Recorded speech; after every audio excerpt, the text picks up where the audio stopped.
اور طلاق والی عورتیں 3 حیض تک اپنے تئیں روکے رہیں، اور اگر وہ اللہ اور روز قیامت پر ایمان رکھتی ہیں تو ان کو جائز نہیں کہ اللہ نے جو کچھ ان کے شکم میں پیدا کیا ہے اس کو چھپائیں، اور ان کے خاوند اگر پھر موافقت چاہیں تو اس مدت میں وہ ان کو اپنی زوجیت میں لے لینے کے زیادہ حقدار ہیں، اور عورتوں کا حق مردوں پر ویسا ہی ہے جیسے دستور کے مطابق مردوں کا حق عورتوں پر ہے، البتہ مردوں کو عورتوں پر 1 درجہ فضیلت ہے، اور اللہ غالب ہے، صاحب حکمت ہے۔ طلاق صرف 2 بار ہے، یعنی جب 2 دفعہ طلاق دے دی جائے تو پھر عورتوں کو یا تو بطریق شائستہ نکاح میں رہنے دینا ہے یا بھلائی کے ساتھ چھوڑ دینا، اور یہ جائز نہیں کہ جو مہر تم ان کو دے چکے ہو اس میں سے کچھ واپس لے لو۔ ہاں، اگر زن و شوہر کو خوف ہو کہ وہ اللہ کی حدوں کو قائم نہیں رکھ سکیں گے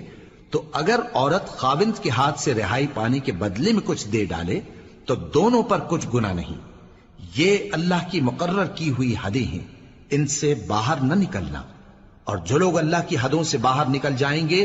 وہ گناہگار ہوں گے۔ پھر اگر شوہر 2 طلاقوں کے بعد تیسری طلاق عورت کو دے دے تو اس کے بعد جب تک عورت کسی دوسرے شخص سے نکاح نہ کر لے اس پہلے شوہر پر حلال نہ ہوگی۔ ہاں، اگر دوسرا خاوند بھی طلاق دے دے اور عورت اور پہلا خاوند پھر ایک دوسرے کی طرف رجوع کر لیں تو ان پر کچھ گناہ نہیں، بشرطے کہ دونوں یقین کریں کہ اللہ کی حدوں کو قائم رکھ سکیں گے، اور یہ اللہ کی حدیں ہیں، ان کو وہ ان لوگوں کے لیے بیان فرماتا ہے جو علم رکھتے ہیں۔ اور جب تم عورتوں کو 2 دفعہ طلاق دے چکو اور ان کی عدت پوری ہو جائے تو انہیں یا تو حسن سلوک سے نکاح میں رہنے دو یا بطریق شائستہ رخصت کر دو، اور اس نیت سے ان کو نکاح میں نہ رہنے دینا چاہیے کہ انہیں تکلیف دو اور ان پر زیادتی کرو، اور جو ایسا کرے گا وہ اپنا ہی نقصان کرے گا۔ اور اللہ کے احکام کو ہنسی اور کھیل نہ بناؤ، اور اللہ نے تم کو جو نعمتیں بخشی ہیں اور تم پر جو کتاب اور دانائی کی باتیں نازل کی ہیں جن سے وہ تمہیں نصیحت فرماتا ہے ان کو یاد کرو، اور اللہ سے ڈرتے رہو، اور جان رکھو کہ اللہ ہر چیز سے واقف ہے۔ اور جب تم عورتوں کو طلاق دے چکو اور ان کی عدت پوری ہو جائے تو ان کو اپنے شوہروں کے ساتھ جب وہ آپس میں جائز طور پر راضی ہو جائیں نکاح کرنے سے مت روکو۔ اس حکم سے اس شخص کو نصیحت کی جاتی ہے جو تم میں اللہ اور روز آخر پر یقین رکھتا ہے، یہ تمہارے لیے نہایت خوب اور بہت پاکیزگی کی بات ہے، اور اللہ جانتا ہے اور تم نہیں جانتے۔ اور مائیں اپنے بچوں کو پورے 2 سال دودھ پلائیں، یہ حکم اس شخص کے لیے ہے جو پوری مدت تک دودھ پلوانا چاہے، اور دودھ پلانے والی ماؤں کا کھانا اور کپڑا دستور کے مطابق باپ کے ذمے ہوگا۔ کسی شخص کو اس کی طاقت سے زیادہ تکلیف نہیں دی جاتی، تو یاد رکھو کہ نہ تو ماں کو اس کے بچے کے سبب نقصان پہنچایا جائے اور نہ باپ کو اس کی اولاد کی وجہ سے نقصان پہنچایا جائے، اور اسی طرح نان و نفقہ بچے کے وارث کے ذمے ہے۔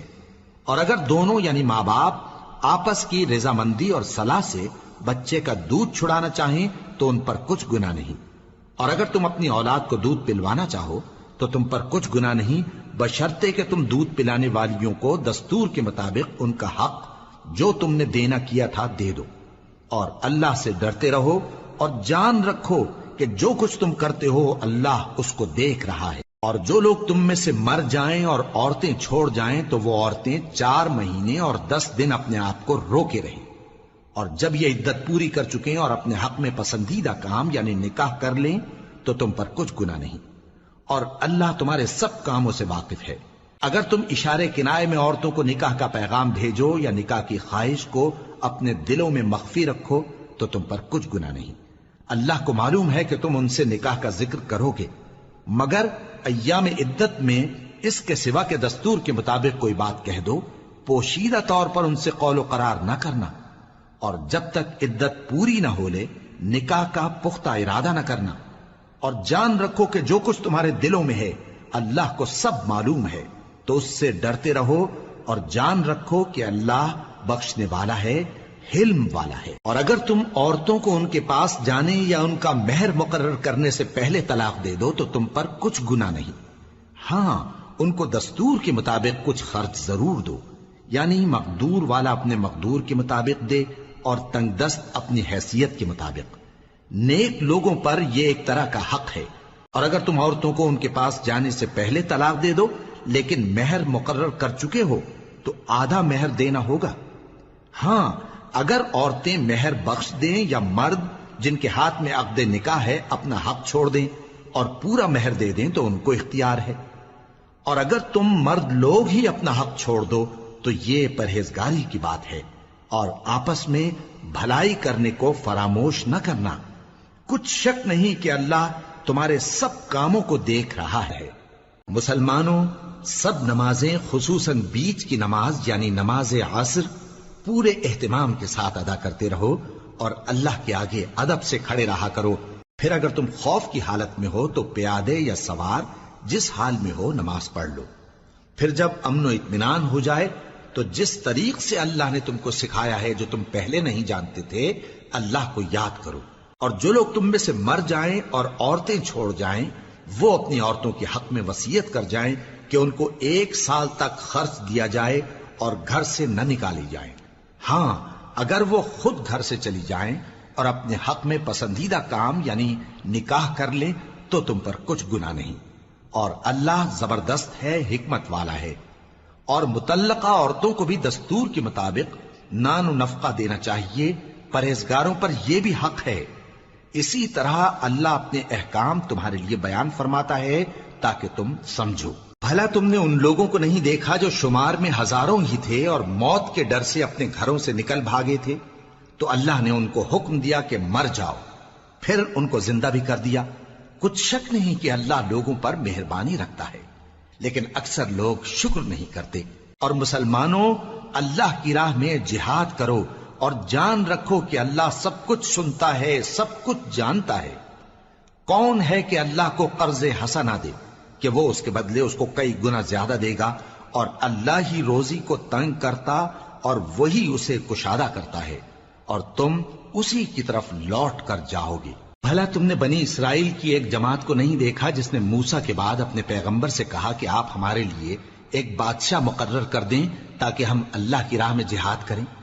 پیغمبر نے کہا کہ اگر تم کو جہاد کا حکم دیا جائے تو ایسا تو نہیں کہ لڑنے سے پہلو تہی کرو۔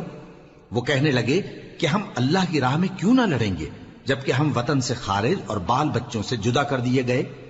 پھر جب ان کو جہاد کا حکم دیا گیا تو چند اشخاص کے سوا سب پھر گئے،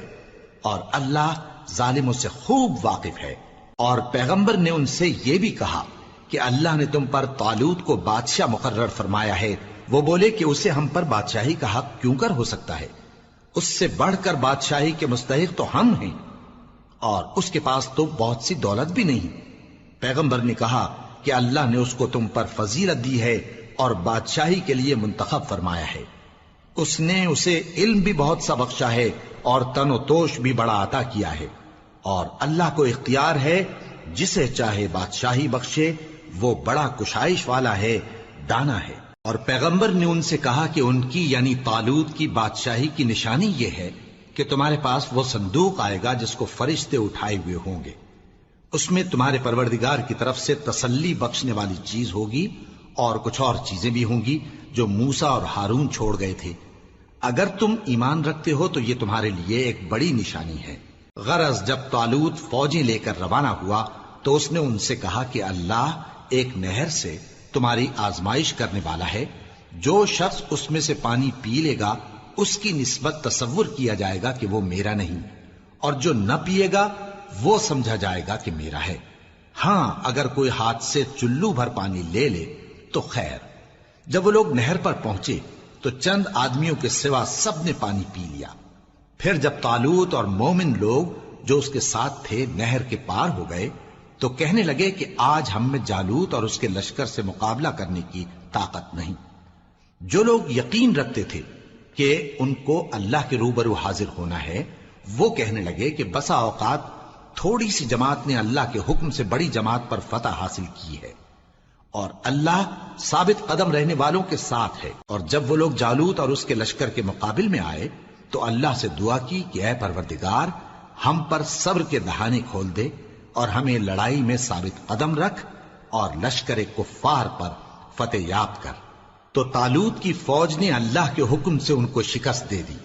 اور داؤد نے جالوت کو قتل کر ڈالا، اور اللہ نے ان کو بادشاہی اور دانائی بخشی اور جو کچھ چاہا سکھایا۔ اور اگر اللہ لوگوں کو ایک دوسرے پر چڑھائی اور حملہ کرنے سے نہ ہٹاتا رہتا تو کرۂ ارض تباہ ہو جاتا، لیکن اللہ اہل عالم پر بڑا مہربان ہے۔ یہ اللہ کی آیتیں ہیں جو ہم تم کو سچائی کے ساتھ پڑھ کر سناتے ہیں، اور اے محمد صلی اللہ علیہ وآلہ وسلم تم بلا شبہ پیغمبروں میں سے